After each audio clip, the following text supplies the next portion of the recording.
So for the first question, it asks the production of ammonia from N2 and H2 is spontaneous under standard state conditions at 25 degrees Celsius. However, the Haber-Bosch process uses temperatures well above 25 degrees Celsius. So the first part of question 1 asks us why, to explain why delta S is less than 0 for this reaction. So here's our balanced reaction right here. And then delta S refers to the change in entropy or disorder during the reaction. And so we start with 4 moles of gas. As you can see here, here's 1 plus 3, and then we end with 2 over here. So less gas molecules equals less disorder, and so our entropy decreases, which means our delta S is negative. The second part of the question is, given delta H for the reaction, predict and explain the following. First is the sign of delta S surroundings for this reaction. So right here we can see that our delta H is negative 92.4, and this is exothermic, meaning it releases heat. So when our delta S is negative, then our delta G is equal to delta H minus temperature times delta S. So then our delta S surroundings refers to the entropy change of the surroundings. So in exothermic reactions where delta H is less than 0, these release heat to the surroundings, increasing entropy, which means our delta S surroundings is going to be more than 0 or positive. And then for the second part of question of B, the effect of increasing temperature on the equilibrium constant. So right here we have the Van Hoff equation, which is ln K equals negative R times temperature times delta H plus R times delta S. And again, our reaction is exothermic, so delta H is less than 0. So as temperature increases, our delta H over RT becomes less negative because temperature is larger. So our ln K decreases. So therefore, K of the equation is going to decrease at higher temps. And then lastly, the effect of the increasing temperature on the spontaneity of the forward reaction. Same thing here. And then for my plot of delta G versus temperature for the production of ammonia from N2 to H2, it's all right here. So here is our delta G, and then here's our temperature, and you can see where it's spontaneous and non-spontaneous and spontaneous. So where delta G is more than 0, and then where delta G is less than 0. And then here's our key for the plot. Okay, part A of question 2 states, as the pressure of H2 and N2 increases, in what direction, forward or reverse, will the reaction progress to maintain equilibrium? Explain your answer by discussing Le Chatelier's principle, the relative magnitude of reaction quotient versus the equilibrium constant, and the sign of delta G for the reaction. So for part A, you can see our products have 4 gas molecules. Our reactants have 4 gas molecules, and our products have 2 gas molecules. And as stated in Le Chatelier's principle, increasing the pressure will promote the forward reaction because there is less moles that way, leading to more ammonia production.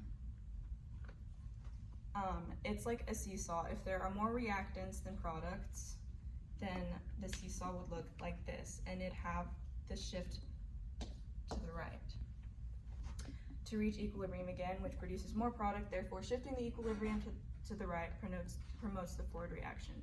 And for part 2, this is how we calculate our Q quotient. So if you increase the pressure of the reactants, that also increases the value of the denominator, which decreases the value of Q. So since Q is less than K of the equilibrium constant, the reaction will proceed to the right, which shifts forward to reach equilibrium. And then for part 3, if Q is less than KEQ, then the log of Q over KEQ is negative, which also means delta G is negative and the forward reaction is spontaneous.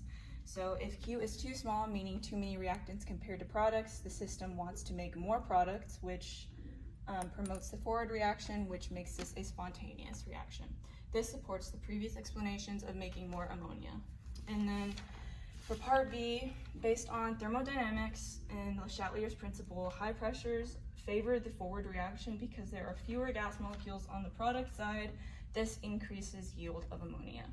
And high temperatures is used to overcome the kinetic barrier, and it provides high activation energy to speed up the reaction. All right, so for question 3, it was find the activation energy using this plot with some equation and y equals mx plus b format.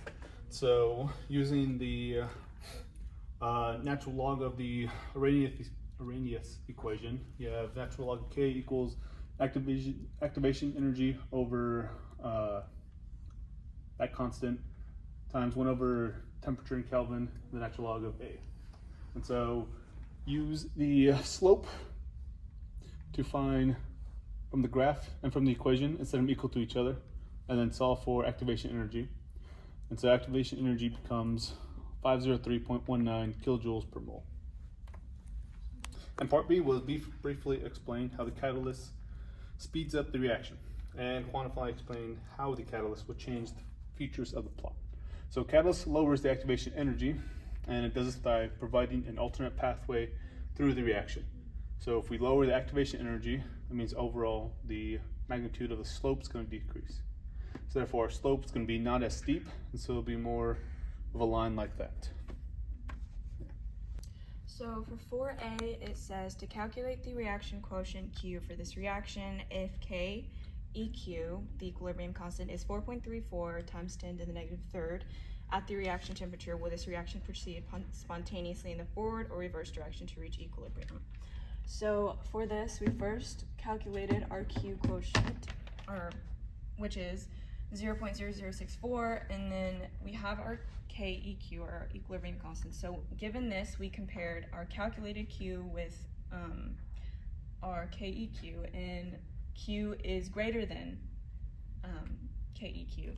So due to this means the system has too much product compared to reactants, so the reaction will shift in the reverse direction to consume NH3 and produce more into NH2. And part B, the system is allowed to reach equilibrium, and the equilibrium partial pressure of ammonia is 196.3 atmospheres. So we calculate the partial pressure of both nitrogen and hydrogen at equilibrium. So we set up an ICE table, put in the initial values given, and then since we know the equilibrium concentration at, or pressure at equilibrium, we subtract find the difference between the two, and since it's coefficient 2, it's 2x, so we find out x is 1.85. And then since it's reversed in the reverse direction, we're going to add, so plus x plus 3x, and then plug in an x where it goes. 50 plus x is 50 plus 1.185 equals 51.85 atmospheres for nitrogen, and then hydrogen is same process, 50 plus 3 times 1.85, so we get 55.55 atmospheres.